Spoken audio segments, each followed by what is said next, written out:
رہی بات مفسرین کی، تو قرآن مجید کے جتنی زبانوں میں جتنے بھی تراجم ہیں، غامدیوں کے تراجم کو چھوڑ کے یا منکرین حدیث کے تراجم کو چھوڑ کے، اہل سنت والجماعت کے عربی زبان میں تفاسیریں یا دوسری زبانوں میں، فارسی میں ترجمہ ہے، اردو میں کسی بھی زبان میں جو اہل سنت والجماعت کا صحیح ترجمہ ہے، مدنی صورتوں کے اندر جہاں بھی لفظ جہاد آیا اس کا معنی لڑائی سے کیا۔ اب یہ ترجمہ شیخ الہند جو ہمارے ہاں سب سے زیادہ رائج ہے، تفسیر عثمانی کے ساتھ چھپتا ہے، سب سے زیادہ ہمارے ہاں اردو دان طبقے میں یہی پڑھا جاتا ہے، اور اس کی جو بنیاد ہے حضرت شاہ عبد القادر محدث دہلوی رحمۃ اللہ علیہ کا موجہ ہے قرآن کا ترجمہ، وہ اس کی بنیاد ہے۔ حضرت شیخ الہند رحمۃ اللہ علیہ نے اپنے زمانے کی اردو کے اعتبار سے اس کو آسان کیا، اور پھر حضرت شیخ الہند کے ترجمے کی آگے تشیل کی حضرت مولانا احمد علی لاہوری رحمۃ اللہ علیہ نے، جو ان کا ترجمہ قرآن مشہور ہے۔ آپ ان سارے تراجم میں جہاں جہاں بھی دیکھ لیں، جہاں بھی جہاد کا لفظ آئے گا مدنی صورتوں کے اندر، وہاں ترجمہ کس چیز کا ہوگا؟ یجاہدون لڑتے ہیں، جاہدو لڑو، یہ سارے اسی طریقے سے جہاد فی سبیل اللہ، اللہ کے راستے میں لڑائی، یہی ترجمہ ہر جگہ پہ اس کا آئے گا۔ تو حضرات مفسرین کرام کے ہاں بھی اس کا کیا معنی متعین ہوا، اور کہیں بھی آپ کو اس کے خلاف ایک جگہ پر بھی نہیں ملے گا۔ اب وہ اس کے خلاف دکھانے کے لیے آیات وہ اٹھا کے لے آتے ہیں جو مکی ہیں، ان میں جہاں لفظ جہاد ہے۔ اللہ کے بندو، جب مکہ میں جہاد قتال کے طور پر لازم ہی نہیں ہوا تھا تو مکی صورتوں میں اس کا ترجمہ قتال کس طرح کیا جا سکتا ہے؟ بے وقوفی والی بات ہے یا عقل والی بات ہے؟ آپ بتائیے۔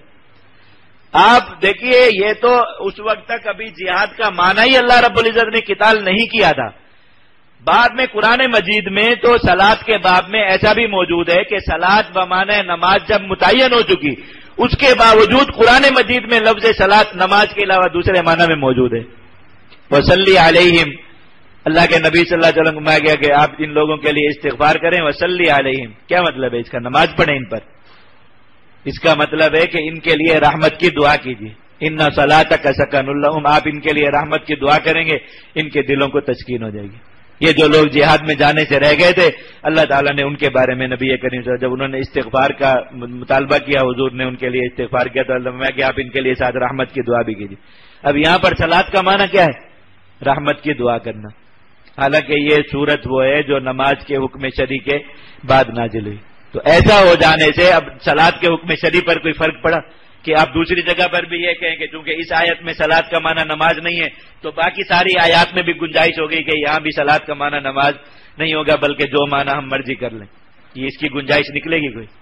اور پھر ایک بات ہر مسلمان جانتا ہے، سمجھتا ہے کہ جس مسئلے پر امت کے فقہا، محدثین، مفسرین میں سے کسی ایک طبقے کا بھی اتفاق ہو جائے وہ حتمی ہو جاتا ہے امت کے لیے، اور یہاں پر میں آپ کو عرض کر رہا ہوں کہ تینوں طبقات کا ایسا اجماع اور اتفاق ہے کہ آپ کو اس کے خلاف کی ایک مثال بھی نہیں ملے گی۔ ایک مثال پورے وثوق کے ساتھ آپ کا کہہ، پورے ذخیرہ احادیث میں ایک مثال ڈھونڈ کے بتا دیں، پورے ذخیرہ فقہ میں ایک مثال ڈھونڈ کے بتا دیں، پورے ذخیرہ تفسیر میں ایک مثال ڈھونڈ کے بتا دیں، کہیں بھی نہیں ملے گی۔ تو پھر اس کے خلاف بات کرنا اس کی مسلمانوں کے لیے کس طرح گنجائش نہیں کرا۔